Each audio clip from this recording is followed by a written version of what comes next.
ಒಂದು ಕೊಟ್ಟಿದ್ದಾರೆ ಒಂದು. ಯಾರನ್ನು ಯಾಕೆ ಕೊಡ್ಬೇಕು ನಾವು? ಯಾಕೆ ನಮ್ಮನ್ನ ನಿಷ್ಠೂರ ಮಾಡ್ತೀರಾ? ಆ ಕಾರ್ಪೊರೇಷನ್ ಮುಚ್ಚಿಬಿಡಿ, ಸರ್ಕಾರ ನೀವ್ ಅಂತ ಕೇಳ್ಬಿಡಿ, ನಮಗೆ ಬೇಗ ಅವಶ್ಯಕತೆ ಇಲ್ಲ. ಈಗ 4,000 ಯಾರಿಗೆ ಕೊಡ್ಬೇಕು ನಾವು? ಉಪಾಧ್ಯಕ್ಷರೇ, ನಮ್ಮ ಎಲ್ಲಾ ಸದಸ್ಯರು, ಚಂದ್ರಣ್ಣ ಅವರಿಂದ ಎಲ್ಲರೂ ಸದಸ್ಯರದು, ನಮ್ಮ ಸದಸ್ಯರೇ ಅಂತಲ್ಲ, ಎಲ್ಲರದು ಕೂತಿರೋರ್ದು ಎಲ್ಲರದು, ನೀವು ಆ ಸಮುದಾಯದಿಂದ ಬಂದವರು. ನಮ್ಗೆ ಈಗ ಕೆಲವರೆಲ್ಲ 500 ಅಂದ್ರು, ಕೆಲವು 2,000 3,000 ಅರ್ಜಿ ಬಂದಿದೆ. ನೀವು ಒಬ್ಬ ದಲಿತನಿಗೆ ನೀವು ನಮ್ಮ ಇಡೀ ಅಲ್ಲಿದ್ದಾಗ ಒಂದು 40,000-50,000 ಕುಟುಂಬಗಳು ಇರ್ತೈತೆ ಅಂತ ಇಟ್ಕೊಳ್ಳಿ. ಒಂದೊಂದು ತಾಲೂಕಲ್ಲಿ 40,000-50,000 ಜನ ಪಾಪ್ಯುಲೇಷನ್ ಇರ್ತಾರೆ ಅಂತ. ನೀವು ಒಬ್ಬರಿಗೆ ಅಂತ ಹೇಳಿದ್ರೆ ಅದಕ್ಕೆ ಅರ್ಥನೇ ಇಲ್ಲ. ಅದ್ರ ಕೊಡೋದು ಬದಲು ನಿಲ್ಲಿಸ್ಬಿಡಿ, ಬಿಟ್ಬಿಡಿ. ಯಾಕೆ ಕೊಟ್ಟು ನಿಷ್ಠೂರ ಆಗ್ಬೇಕು? ಎಲ್ಲ MLAಗಳು ಅಷ್ಟೇ, ನಮ್ದೇನಂತಲ್ಲ, ಎಲ್ಲ MLAಗಳು ನಿಷ್ಠೂರ. ಒಂದು ಕರ್ಜಿ ಸೈನ್ ಹಾಕಿದ್ರೆ ಅದಕ್ಕೆ ಮಹದೇವಪ್ಪನವ್ರ ಕಾಲದಲ್ಲಿ ಗಂಗಾ ಕಲ್ಯಾಣವನ್ನ ಮುಚ್ಚಿದೆ ಅಂತ ಅನೌನ್ಸ್ ಮಾಡಿ ನಾವು ಸದನದಲ್ಲಿ ಒಪ್ಕೋತೀವಿ. ನೀವು ಒಂದೊಂದು ಅನೌನ್ಸ್ ಮಾಡಿ ಒಂದೊಂದು ಕೊಟ್ರೆ ತಗೊಳಕ್ ಆಗಲ್ಲ ಸರ್. ಹೆಂಗೆ ಯಾರನ್ನಂತ ಸೆಲೆಕ್ಷನ್ ಮಾಡ್ತೀರಿ ಗಂಗಾ ಕಲ್ಯಾಣದಲ್ಲಿ? ನಿಮ್ಮ ಕಾಲದಲ್ಲಿ ಮುಚ್ಚಿದ್ವಿ ಗಂಗಾ ಕಲ್ಯಾಣವನ್ನ, ಶಾಶ್ವತ ತಲೆಯಲ್ಲಿ ಗಂಗೆ ಎತ್ತಳಲ್ಲ, ನಾಪತ್ತೆ ಮಾಡಿಬಿಟ್ಟಾರ ಇವ್ರು ಮಹದೇವ. ಈ ಸರ್ಕಾರ ಅಲ್ಲ,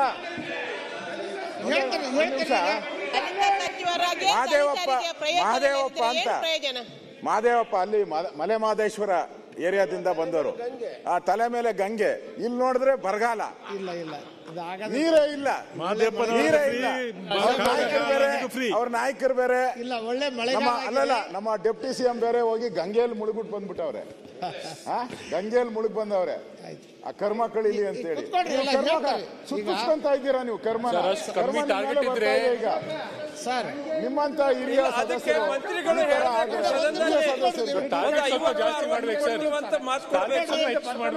ಈ ವರ್ಷದಿಂದ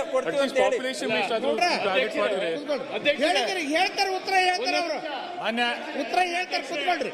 ಗಂಗಾ ಕಲ್ಯಾಣ ಸರ್ ಅದಕ್ಕೆ ಹೋಗುತ್ತೆ. ಗಂಗಾ ಕಲ್ಯಾಣ ಕೊಡೋದ್ರಿಂದ ಬಡತನ ಹೋಗುತ್ತೆ ಅನ್ನೋದನ್ನ ಈ ಸರ್ಕಾರ ಅರ್ಥ ಮಾಡ್ಕೋಬೇಕು. ನೀವು ಗಂಗೆ ಬಗ್ಗೆ ಅಪಪ್ರಚಾರ ಮಾಡಿ ಗಂಗೆ ಬಗ್ಗೆ ಅವಹೇಳನ ಮಾತಾಡ್ತೀರಿ, ಗಂಗಾ ಕಲ್ಯಾಣ ಕೊಡ್ಲಿಕ್ಕೆ ಮೀನಾಮೇಷ ಎಣಿಸ್ತೀರಿ. ಮಹದೇವಪ್ಪನವರೇ ಇಷ್ಟು ಅಸಹಾಯಕರಾದ್ರೆ ಉಳಿದ ಸಚಿವರ ಪರಿಸ್ಥಿತಿ ಏನು? ಮಂತ್ರಿಗಳು ನನಗೆ ಅವ್ರ ಬಗ್ಗೆ ಬಹಳ ಚಿಂತೆ. ನೀವೇ ಇಷ್ಟು ಅಸಹಾಯಕರಾದ್ರೆ ಏನ್ ಪರಿಸ್ಥಿತಿ? ಅಧ್ಯಕ್ಷರೇ, ಒಂದ್ ನಿಮಿಷ. ಮಹದೇವಪ್ಪನವರು ಘೋಷಣೆ ಮಾಡಿಬಿಡ್ಲಿ, ನಮ್ಮ ಸರ್ಕಾರ ಬಂದ್ರ ಮೇಲೆ ದಲಿತರ ಬಡತನ ಹೋಗಿದೆ, ಈ ಫಲಾನುಭವಿಗಳನ್ನ ಜಾಸ್ತಿ ಆರಿಸುವ ಅವಶ್ಯಕತೆ ಇಲ್ಲ ಅಂತ ಡಿಕ್ಲೇರ್ ಮಾಡಿಬಿಡ್ಲಿ ರಾಜ್ಯಕ್ಕೆ, ಅದು ಸರಿ ಹೋಗುತ್ತೆ. ಇಲ್ಲ ಅಂದ್ರೆ ಈ ರೀತಿ ಕೊಟ್ಟು ಏನು ಪ್ರಯೋಜನ ಕೊಡ್ತಾರೆ. ಸರ್ ಸ್ವಲ್ಪ ಕುಂದ್ರಿ, ಮಂಜಣ್ಣ ಕುಂದ್ರಿ. ಹೇಳಿ ಅಲ್ಲ ಹೇಳ್ತಾರೆ ಉತ್ತರ, ಮನೆ ಬರ ಕುಂದ್ರಿ. ಪೂರಕವಾಗಿ ಉತ್ತರ ಹೇಳಕ್ ಉತ್ತರ ಹೇಳಬೇಕಲ್ಲ. ಈಗ ಹೇಳಿದಾರೆ ಸರ್. ನಾನು ಒಂದು ಹೇಳ್ತೇನೆ, ಕುತ್ಕೊಳ್ರಿ ಸ್ವಲ್ಪ ಒಂದೇ ನಿಮಿಷ. ಸರ್, ಅದಕ್ಕೆ ಪೂರಕವಾಗಿ ಮಂತ್ರಿಗಳ ಗಮನಕ್ಕೆ ನಾನು ತರುವಂತದ್ದು, ಗಂಗಾ ಕಲ್ಯಾಣ 1, 2, 3 ಬಂದ್ರು ನಾವದನ್ನು ಶಾಸಕರ ಅಧ್ಯಕ್ಷತೆಯಲ್ಲಿ ಪಾಸ್ ಮಾಡಿದ್ರೆ ಅಧಿಕಾರಿಗಳು ಪುನಃ ಅದನ್ನು 15 ಸಲ ಸತಾಯಿಸ್ತಾರೆ. ಮೊನ್ನೆ ತಾನೇ ನಾನು ಅಧಿಕಾರಿಗೆ ನಾನು ಮಂಗಳೂರಿನಲ್ಲಿ ಗಲಾಟೆ ಮಾಡಿದ್ದೇನೆ. 4 ವರ್ಷದಿಂದ ಹೋಗ್ತಾ ಇದ್ದೇನೆ ಅಂತ ಹೇಳ್ತಾರೆ. ನಾವು ಪಾಸ್ ಮಾಡಿದ್ದೇವೆ, ಎಲ್ಲ ಆಗಿದೆ. 3,000 ಕೊಡು, 2,000 ಕೊಡು, ಅದು ಸರಿ ಇಲ್ಲ, ಇದು ಸರಿ ಇಲ್ಲ, ಇದು ಎಂತದ್ದು, ಅದು ಕೋಡ್ ಸರಿ ಇಲ್ಲ, ಗಿಡ ಸರಿ, ಈಗ ಸತಾಯಿಸ್ತಾ ಇದ್ದಾರೆ. ಕೊಟ್ಟದನ್ನು ಕೊಡ್ಲಿಕ್ಕೆ ಅವರ ಗಮನಕ್ಕೆ ತಂದದ್ದು ನಾನು. ಸರ್ ಮಾನ್ಯ ಮಂತ್ರಿಗಳು ಸರ್ ಒಂದೇ ಹೇಳ್ತಾರ್ರಿ, ಉತ್ತರ ಹೇಳ್ತಾರೆ, ಕುತ್ಕೊಳ್ರಿ. ಹೇಳ್ತಾರೆ ಅಲ್ಲ, ಅವ್ರು ಹೇಳಕ್ಕಾರ ಬಿಡ್ರಲ್ಲ. ಸ್ಪೀಕರ್ ಸಾಹೇಬ್ರೆ ಹೇಳಿ ಸರ್. ಸರ್ ಹೇಳಿ ಸರ್. ಹೇಳಿದ್ರು ನೋ ಪ್ರಾಬ್ಲಮ್. ಸರ್ ಈಗ ನಾನು ಹೇಳೋದೇನು ಅಂದ್ರೆ, ಸರ್ ಕಂಟಿನ್ಯೂ ವರ್ಷ ಆನ್ಲೈನ್ ಅರ್ಜಿನ ಕಾಲ್ ಮಾಡ್ತೀವಿ. ಹಳೆ ಅರ್ಜಿಗಳೇ 1,000 ಪೆಂಡಿಂಗ್ ಇರ್ತಾವೆ. ನಾನು ಹೇಳೋದು ಅಟ್ಲೀಸ್ಟ್ ಅದ್ರಲ್ಲಿ 50% ಫುಲ್ಫಿಲ್ ಆಗೋ ತನಕ ಹೊಸ ಅರ್ಜಿನ ಕಾಲ್ ಮಾಡೋದು ಬೇಡ ಅಂತ. ಯಾಕೆಂದ್ರೆ ಎಲ್ಲ ಆನ್ಲೈನ್ ಅರ್ಜಿ ಹಾಕೊಂಡಿರ್ತಾರೆ, ನಮಗೆ ಸಿಗುತ್ತೆ ಅಂತೇಳಿ. ಈ ಲಾಸ್ಟಿಗೆ ಸೆಲೆಕ್ಷನ್ ಆದಾಗ ಎಲ್ಲ ನಿಷ್ಠೂರ ಗಲಾಟೆ ಸರ್. ಹಂಗಾಗಿ ಹಳೆ ಅರ್ಜಿಗಳನ್ನ ಕ್ಲಿಯರ್ ಮಾಡೋ ತನಕ ಹೊಸದ್ ಕರಿಬೇಡಿ ಸರ್ ದಯವಿಟ್ಟು. ಅಲ್ಲ, ಸನ್ಮಾನ್ಯ ಸಭಾಧ್ಯಕ್ಷರೇ, ಸಚಿವರು ಈ ವಿಷಯಕ್ಕೆ ಸಂಬಂಧಪಟ್ಟಂತೆ ಆಡಳಿತ ಪಕ್ಷದ ಶಾಸಕರು ಯಾರು ಎದ್ದು ನಿಂತು ಮಾತಾಡೋದಿಲ್ಲ ಅಂತ ಹೇಳಿದ್ರೆ ಅವರೆಲ್ಲರೂ ಈ ವಿಷಯದಲ್ಲಿ ನಮ್ಮೊಟ್ಟಿಗೆ ಸಹಮತ ಇದ್ದಾರೆ ಅಂತ ಅರ್ಥ. ಹಳೆ ಅರ್ಜಿಗಳೆಲ್ಲ ನಿಮ್ ಸರ್ಕಾರದ್ದೇ ಪೆಂಡಿಂಗ್ ಇರೋದು, ನಮ್ ಸರ್ಕಾರದ ಅಲ್ಲ.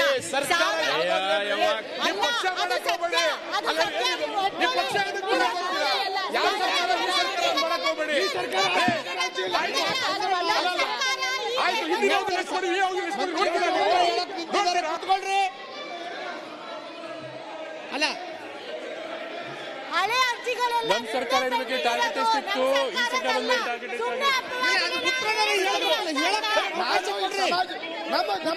ನಿಂತಿದ್ದಾರೆ ಚಂದ್ರು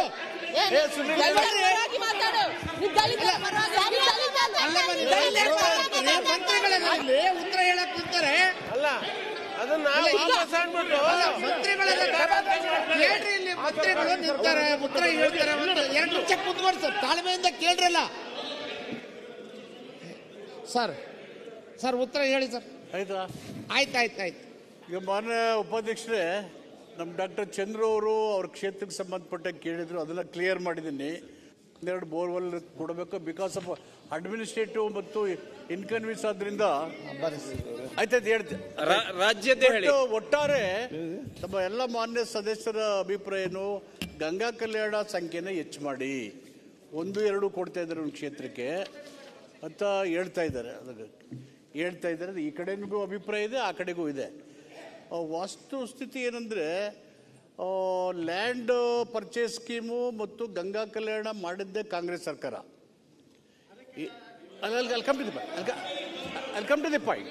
ಉತ್ತರ ಕೊಡ್ಲಿ ಚಂದ್ರ, ಉತ್ತರ ಕೊಡ್ಲಿ.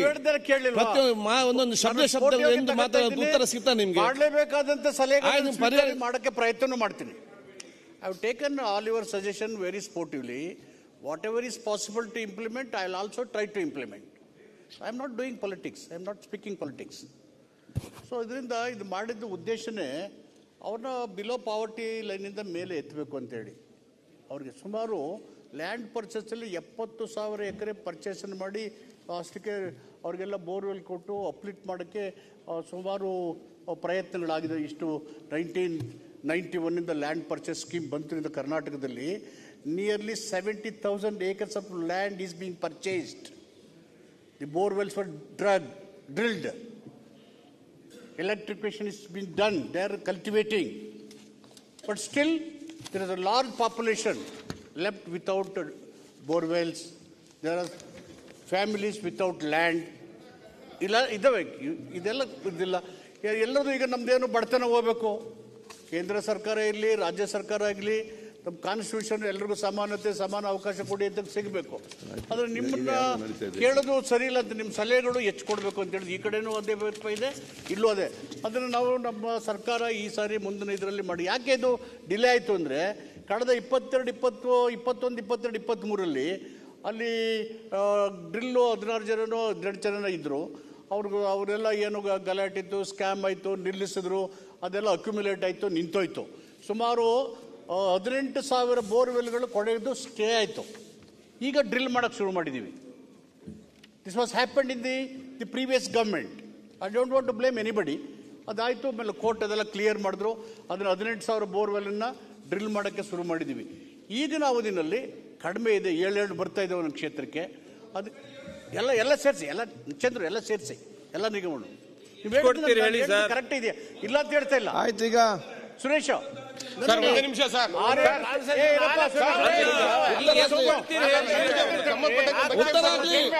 ಉತ್ತರ ಸುರೇಶ್ ಗೌಡ್ರೆ ಕೇಳಲಿಲ್ವಾ? ಸಂಕ್ಷಿಪ್ತವಾಗಿ ನೀವು ಒಂದು ಅವರೆಲ್ಲ ಡಾಕ್ಟರ್ ಏನು ಕ್ವಶನ್ ಕೇಳೋದು ಅಲ್ಲ, ವಿಷಯಕ್ಕೆ ಬಂದುಬಿಟ್ಟು ಒಂದು ಉತ್ತರ ಕೊಟ್ಟು ಬಿಡಿ, ಮತ್ತೆ ಬೇಕಾದ ಚರ್ಚೆಗೆ ಅವಕಾಶ ಮಾಡಿ ಕೊಡುವ. ಈಗ ಎಲ್ಲ ಹೇಳಿ ಆಯ್ತು, ಸಿಗ್ತದೆ ಮಾರ. ಅವ್ರು ಹೇಳಿದ್ರಿ ಅದು ಇದೆ. ಈಗ ಅದಕ್ಕಾಗಿ ನಿಮ್ಗೆ ಅಲ್ಲಿ ಪ್ರಶ್ನೆ ಬಂದಿದೆ ಅಲ್ಲ, ಫಸ್ಟ್ ಉತ್ತರ ಕೇಳಿ ಅಧ್ಯಕ್ಷರೇ.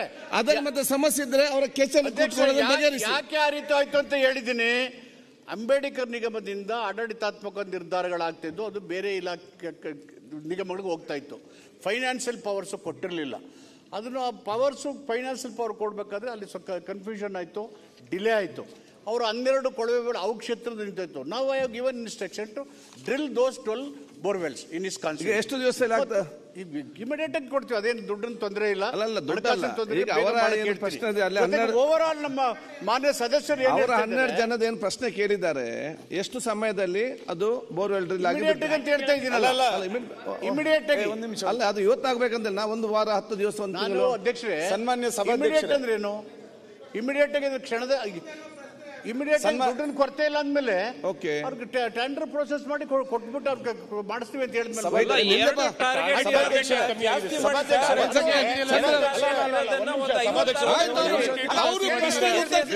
ಅವರು ಸಬ್ ಕ್ವಶನ್ ಕೇಳಿ, ಅವರು ಪ್ರಶ್ನೆ ಕೇಳಿ. ಚಂದ್ರಪ್ಪ ನಿಮ್ಗೆ ಡೌಟ್ ಇದೆ ಹೇಳಿ, ಅವರ ಡಿಮಾಂಡ್ ಹೇಳಿ. ಸಬ್ ಕ್ವಶನ್ ನೀವು ಕೇಳಿ. ಅದೇ ವಿಧಾನಸಭಾ ಕ್ಷೇತ್ರಕ್ಕೆ ಸಬ್ ಕ್ವಶನ್ ಒಂದೇ ನಿಮಿಷ ಸಬ್ ಕ್ವಶನ್ ನೀವು ಕೇಳಿ. ಸಭಾಧ್ಯಕ್ಷೆ ಅವರು ಪ್ರಶ್ನೆ ಕೇಳಿದ್ದಾರೆ, ನಾನು ಅದಕ್ಕೆ ಉತ್ತರ ಕೊಡ್ತೀನಿ ದಯವಿಟ್ಟು.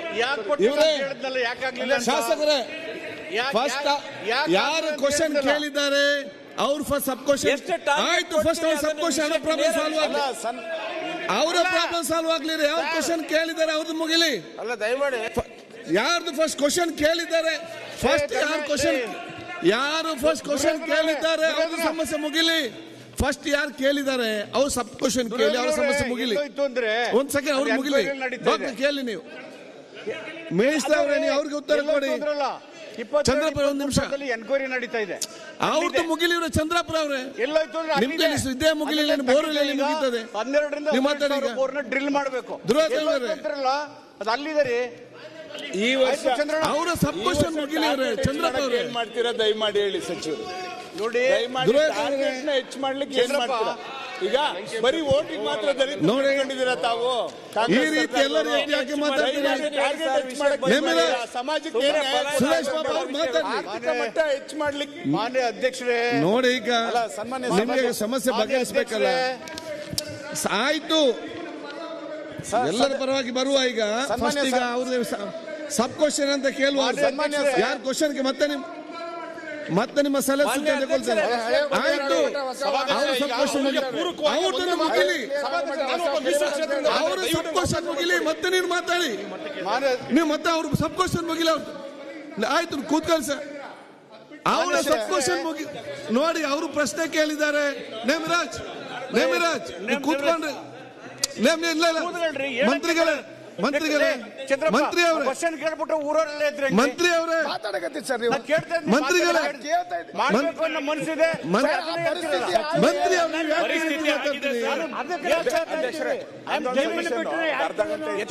ಕೊಡುವ.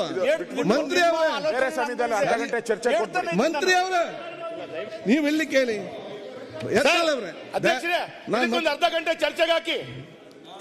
ಎಲ್ಲ ಸಲಹೆ ಕೊಡುವವರು ಇದ್ರು ಮಾರೆ. ಆಯ್ತು, ಈಗ ಮಂತ್ರಿ ಅವರೇ, ಈಗ ನಮ್ಮ ಪ್ರಶ್ನೆ ಯಾರು ಕೇಳಿದ್ದಾರೆ ಶಾಸಕರು, ಆ ಪ್ರಶ್ನೆ ಅವ್ರದ್ದೊಂದು ಕ್ಲಾರಿಟಿ ಆಗಲಿ. ಮತ್ತೆ ಹಲವಾರು ಚರ್ಚೆಗಳು ಸಲಹೆ ಸೂಚನೆ ಕೂಡ ಬಂದಿದೆ. ಅದಕ್ಕೆ ನಾವು ಸಮಯಾವಕಾಶ ಇದೆ, ಅದಕ್ಕೆ ಅರ್ಧ ಗಂಟೆ ಚರ್ಚೆಗೆ ವಿಶೇಷ ಅವಕಾಶ. ಈಗ ಅವ್ರದ್ದು ಸಮಸ್ಯೆ ಬಗ್ಗೆ ಅಧ್ಯಕ್ಷರೇ, ನಾನು ಸ್ಪಷ್ಟವಾಗಿ ಮಾನ್ಯ ಸದಸ್ಯರಿಗೆ ಹೇಳಿದ್ದೀನಿ. ಓಕೆ, ಅವರು 12 ಬೋರ್ವೆಲ್ಸ್ ಕೊಡ್ಬೇಕಲ್ಲ ಅವ್ರಿಗೆ. ಆಯ್ತು, ಯಾಕೆ ಡಿಲೇ ಆಯ್ತು? ಅವ್ರ ಕೋಟೆ ಏನಾಯ್ತು?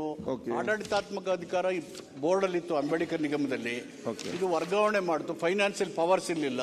ಅದನ್ನ ಮಾಡುವಾಗ ಇವ್ರು ಮಾಡ್ಬೇಕಾದ್ರೆ ಸ್ವಲ್ಪ ಕನ್ಫ್ಯೂಷನ್ ಆಗಿ ಲೇಟ್ ಆಯ್ತು. ಈಗ ದುಡ್ಡಿದೆ, ಅದನ್ನ 30 ಡೇಸ್ ಅಲ್ಲಿ ಮಾಡಿ ಅಂತ ನಾನು ಇನ್ಸ್ಟ್ರಕ್ಷನ್ ಕೊಡ್ತೀನಿ ಅಂತ ಹೇಳಿದ್ಮೇಲೆ that question is over all interested. ಕೇಳಿ ಮಾನ್ಯ ಅಧ್ಯಕ್ಷರೇ, ಆಯ್ತು, ಕ್ಲಾರಿಟಿ ಕೇಳಿಯಪ್ಪ. ಅಧ್ಯಕ್ಷರೇ, ಸಬ್ ಕ್ವಶನ್ ಕೇಳಿ. ಅವರು ಸಚಿವರು ಹೇಳ್ತಾ ಇದ್ದೇನೆ ನಿಮಗೆ, I will see that it is done ಅಂತ ಹೇಳಿದ್ರೆ what assurance you want? What assurance you want? Target ಹೇಳಿ ಸರ್.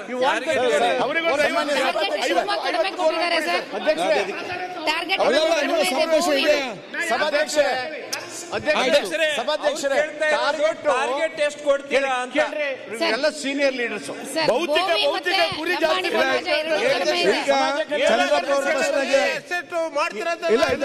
ಈಗ ಇದನ್ನ ಅರ್ಧ ಗಂಟೆ ಡಿಸ್ಕಷನ್ ಕೊಡ್ತೇನೆ. ಸಚಿವರೇ ಉತ್ತರ ಕೊಡಬೇಡಿ. ಸಚಿವರೇ ಇದು ಕೊಡ್ಬೇಕು ನೀವು. ಸಚಿವರೇ, ನೀವು ಪ್ರತಿಯೊಬ್ಬರ ಪ್ರಶ್ನೆ ಉತ್ತರ ಕೊಡ್ಲಿಕ್ಕೆ ಹೋಗಬೇಡಿ. ಯಾರು ಪ್ರಶ್ನೆ ಕೇಳಿದ್ದಾರೆ ಅವ್ರಿಗೆ ಉತ್ತರ ಕೊಟ್ಟರೆ ಸಾಕು. ಬೇರೆಯವರೆಲ್ಲ ಪ್ರಶ್ನೆಗೆ ಸಲಹೆ ಸೂಚನೆಗೆ ಮುಂದಿನ ದಿನಗಳಲ್ಲಿ ಅರ್ಧ ಗಂಟೆ ಅದಕ್ಕೆ ಅವಕಾಶ ಮಾಡಿ ಕೊಡ್ತೇನೆ. ಅಧ್ಯಕ್ಷರೇ ಕೇಳಿ ನಾನು ಹೇಳ್ಬಿಡ್ತೀನಿ. ಎಲ್ಲ ಮಾನ್ಯ ಸದಸ್ಯರು ಸಮಾಜ ಕಲ್ಯಾಣ ಸಚಿವರು ನನ್ನ ಕ್ಷೇತ್ರಕ್ಕೆ ಜಾಸ್ತಿ ಅನುದಾನ ಕೊಟ್ಟಿದ್ದಾರೆ, ಧನ್ಯವಾದಗಳು ಅವರಿಗೆ. ಅವರು ಒಳ್ಳೆ ಸಲಹೆನ ಕೇಳ್ಕೊಂಡು ನಾನು ಕೇಳಿದೆ. ಆದ್ರೆ ಸುಮ್ಮನೆ ಎಲ್ಲರೂ ನಿಂತ್ಕೊಂಡು ಮಾತಾಡೋದು ಸಂಖ್ಯೆ ಹೆಚ್ಚು ಮಾಡಬೇಕು. ಆಯ್ತು, 26 ಕೋಟಿ ಕೊಟ್ಟಿದ್ದಾರೆ, ಕೊಟ್ಟಿರೋದು ಅದು ಮಾಡೇ ಮಾಡ್ತೀವಿ. ಅದು ನಂಬರ್ನ ಜಾಸ್ತಿ ಮಾಡಬೇಕು ಅನ್ನೋ ಉದ್ದೇಶ ಸರ್ಕಾರಕ್ಕಿದೆ. ಓಕೆ, ಅವ್ರ ಸಲಹೆನೂ ಕೂಡ ಹಾಗೆ ಇದೆ. ನಾನು ಅವ್ರು ಹೇಳೋದನ್ನ ಅಲ್ಲಗಳಿತಾ ಇಲ್ಲ. ಹೆಚ್ಚಿಗೆ ಈಗ 50 ಚರ್ಚೆ ಕೊಡಕ್ಕಾಗುತ್ತಾ? ಸಚಿವರ ಮತ್ತೆ ಚರ್ಚೆ ಮಾಡುವ ಅರ್ಧ ಗಂಟೆ ಅವಕಾಶ ಕೊಡ್ತೇನೆ ಅದಕ್ಕೆ. ಬಟ್ ಸಂಖ್ಯೆನ ಜಾಸ್ತಿ ಮಾಡೋಕೆ ಖಂಡಿತವಾಗಿ ನಾನು ಪ್ರಯತ್ನ ಮಾಡ್ತೀನಿ. ಬಾಬಾ ಸಾಹೇಬ್ ಪಾಟೀಲ್ ನೆಕ್ಸ್ಟ್ ಇದರಲ್ಲಿ ಜಾಸ್ತಿ ಬಾಬಾ ಸಾಹೇಬ್ ಪಾಟೀಲ್ ಕಿತ್ತೂರ್ ಏನಾಗಿದೆ? ಮಾನ್ಯ ಸಭಾಧ್ಯಕ್ಷರೇ, ಒಂದ್ ಸೆಕೆಂಡ್ ನೋಡಿ, ಅಲ್ಲಿಗೆ ನೆಕ್ಸ್ಟ್ ಟೈಮ್ ಬೇಕು. ಈಗ ಅಲ್ಲಿ ಒಂದು ಸದಸ್ಯರು ಪ್ರಶ್ನೆ ಕೇಳಿದ್ದಾರೆ, ಅವ್ರ ಪ್ರಶ್ನೆಗೆ ಉತ್ತರ ಸಬ್ ಕ್ವಶನ್ ಅವ್ರು ಕೇಳಿ.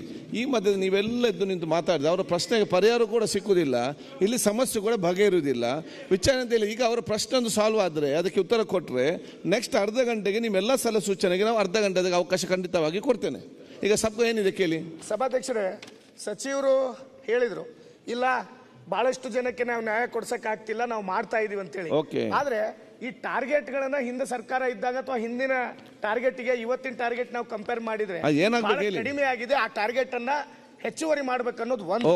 ಎರಡನೇದು, ಇದೇನು ಸೋಷಿಯಲ್ ವೆಲ್ಫೇರ್ ಇಂದ ಆಡಳಿತ ಅನುಮೋದನೆಯನ್ನು ಕೊಟ್ಟಿದ್ರು, ತದನಂತರ ಮತ್ತೆ ಸಂಬಂಧಪಟ್ಟಂತ ನಿಗಮಕ್ಕೆ ಕೊಡೋದಕ್ಕಿಂತ ಸರ್ ನಮ್ದೊಂದು ಸಲ ನಿಗಮಕ್ಕೆ ಕೊಡೋದಕ್ಕಿಂತ ನೀವು ನೇರವಾಗಿ ಸೋಷಿಯಲ್ ವೆಲ್ಫೇರ್ ನಮ್ದೇನು ಮೇನ್ ಡಿಪಾರ್ಟ್ಮೆಂಟಿಂದ ತಾವು ಅದ ಹಣವನ್ನು ಬಿಡುಗಡೆ ಮಾಡಿ ತಾವೇ ಅದನ್ನು ಹ್ಯಾಂಡಲ್ ಮಾಡ್ರಿ ಅನ್ನೋದು. ಈಗ ನೀವು ನಿಗಮಕ್ಕೆ ಕೊಟ್ಟ ಮೇಲೆ ಮತ್ತೆ ನಿಗಮದವ್ರು ಏನು ಮಾಡ್ತಾರೆ ಅಂದ್ರೆ ಅವ್ರು ಮತ್ತೇನೋ ಒಂದು ಪಟ್ಟಿಗಳು ಚೇಂಜ್ ಮಾಡ್ಕೊಂಡು ಕುದುರ್ತಾರೆ. ಆಯ್ತು, ನೆಕ್ಸ್ಟ್ ನೇರವಾಗಿ ಆ ಹಣವನ್ನು ನೀವೇ ಆ ಕಾಂಟ್ರಾಕ್ಟರ್ಗಳಿಗೆ ಅಥವಾ ಬೋರ್ವೆಲ್ ಮಾಡುವಂತವರಿಗೆ ಕೊಟ್ಬಿಡಿ. ಓಕೆ, ನಿಮಗೆ ಇದು ಯಾಕಂದ್ರೆ ಡಿಪಾರ್ಟ್ಮೆಂಟ್ ನವರಿಗೆ ಮಾಡಿದ್ದು 18-19ರಿಂದ. ಆಮೇಲೆ ಆ ನಿಗಮದ ಆಶಯಗಳಾದಂತ ಮೂಲಭೂತ ಸೌಕರ್ಯ ಕೊಡ್ಲಿಕ್ಕೆ ಸಿಸಿ ಆಗಿರ್ಬೋದು, ಗಟರ್ ಆಗಿರ್ಬೋದು, ಕುಡಿಯೋ ನೀರಿಗೆ ಇವತ್ತಿನವರೆಗೂ 2 ವರ್ಷದಿಂದ ನಾವು ಏನು ಮಾಡಕ್ಕಾಗಿಲ್ಲ ಸರ್. ಅದಕ್ಕೆ ಮಂತ್ರಿಗಳು ಉತ್ತರ ಕೊಡಿ. ಅವರು ಅನೇಕ ಸಲಹೆಗಳನ್ನು ಕೊಟ್ಟಿದ್ದಾರೆ. ಮಾಡಲೇಬೇಕಾಗಿದ್ದವರು ಮಾಡೇ ಮಾಡ್ತೀವಿ. ಓಕೆ, ಮಾಡಕ್ಕಾಗದಿದ್ದವರು ಮಾಡಕ್ಕಾಗಲ್ಲ. ಸರಿಯಾ? ठीक है. ಬಾಬಾ ಸಾಹೇಬ್ ಪಾಟೀಲ್ ಕಿತ್ತೂರ್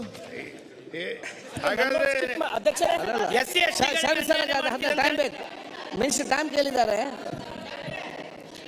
ಬಾಬಾ ಸಾಹೇಬ್ ಪಾಟೀಲ್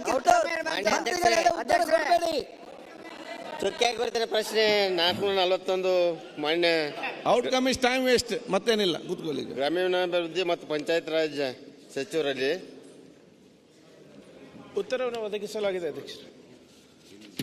ಮಾನ್ಯ ಅಧ್ಯಕ್ಷರೇ, ಚೆನ್ನಮ್ಮನ ಕಿತ್ತೂರು ಸುಮಾರು 2012ರಲ್ಲಿ ತಾಲೂಕು ಘೋಷಣೆ ಆಯಿತು.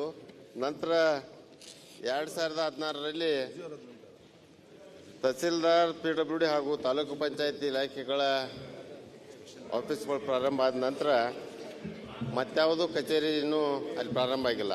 ಈ ಬೇಸಿಗೆ ಇರೋದ್ರಿಂದ RWS ಹಾಗೂ ತಮ್ಮ ಇಲಾಖೆಗೆ ಬರುವಂಥ ಕಚೇರಿಗಳು ಅತಿ ಶೀಘ್ರದಲ್ಲಿ ಪ್ರಾರಂಭ ಆಗಬೇಕಾಗಿದ್ದವು. ಆದಷ್ಟು ಬೇಗನೆ ಪ್ರಾರಂಭ ಮಾಡ್ಬೇಕಂತ ಸರ್ಕಾರಕ್ಕೆ ತಮ್ಮಲ್ಲೇ ವಿನಂತಿ ಪೂರ್ವಕ ಒತ್ತಾಯಿಸ್ತೇನೆ.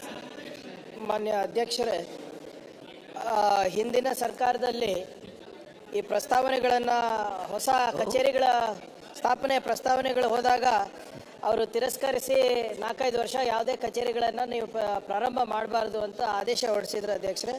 ಆದರೆ ಈಗ ನಮ್ಮ ಸರ್ಕಾರ ಬಂದ ಮೇಲೆ ಮತ್ತೊಮ್ಮೆ ಅದನ್ನು ಪುನರ್ ಪರಿಶೀಲನೆ ಮಾಡಿ ಎಲ್ಲೆಲ್ಲಿ ಭಾಳ ಅವಶ್ಯಕತೆ ಇದೆ ಅದನ್ನು ನಾವು ಲಿಸ್ಟನ್ನು ತೊಗೊಂಡು ಫೈನಾನ್ಸ್ ಡಿಪಾರ್ಟ್ಮೆಂಟ್ ಅವ್ರ ಆಗಲೇ ಸಬ್ಮಿಟ್ ಮಾಡಿದ್ದೀವಿ. ಅದು ಅವರ ಜೊತೆ ಚರ್ಚೆ ಮಾಡಿ ಆದಷ್ಟು ಬೇಗ ಇದನ್ನು ಮಾಡಿಕೊಡ್ಲಿಕ್ಕೆ ಪ್ರಯತ್ನ ನಾವು ಮಾಡ್ತೀವಿ ಅಧ್ಯಕ್ಷರೇ. ಓಕೆ, ಕಿರಣ್ ಕುಮಾರ್ ಕೋರ್ಗೆ. ಸನ್ಮಾನ್ಯ ಸಭಾಧ್ಯಕ್ಷರೇ, ಚುಕ್ಕೆ ಗುರುತಿನ ಸಂಖ್ಯೆ 432 ಮಾನ್ಯ ಹಿಂದುಳಿದ ವರ್ಗಗಳ ಕಲ್ಯಾಣ ಸಚಿವರಲ್ಲಿ ಕೇಳಬಯಸುತ್ತೇನೆ. ಮಾನ್ಯ ಅಧ್ಯಕ್ಷರೇ, ಉತ್ತರವನ್ನು ಒದಗಿಸಲಾಗಿದೆ. ಮಾನ್ಯ ಸಭಾಧ್ಯಕ್ಷರೇ, ಉತ್ತರವನ್ನು ಒದಗಿಸಿದ್ದಾರೆ. ನಮ್ಮ ಕುಂದಾಪುರ ವಿಧಾನಸಭಾ ಕ್ಷೇತ್ರ ವ್ಯಾಪ್ತಿಯಲ್ಲಿ 2023-24ರಲ್ಲಿ 345 ವಿದ್ಯಾರ್ಥಿಗಳಿಗೆ ಆ ವರ್ಷ ಸೀಟು ಆಗಲಿಲ್ಲ, ಸೌಲಭ್ಯ ಸಿಗಲಿಲ್ಲ. ಹಾಗೆ 2024-25ರಲ್ಲಿ ಸಹ 350 ವಿದ್ಯಾರ್ಥಿಗಳಿಗೆ. ಹೆಚ್ಚಿನ ವಿಡಿಯೋಗಳಿಗೆ ಪ್ರತಿಧ್ವನಿ ಯೂಟ್ಯೂಬ್ ಚಾನೆಲ್ ಸಬ್ಸ್ಕ್ರೈಬ್ ಮಾಡಿ, ಬೆಲ್ ಐಕಾನ್ ಕ್ಲಿಕ್ ಮಾಡಿ.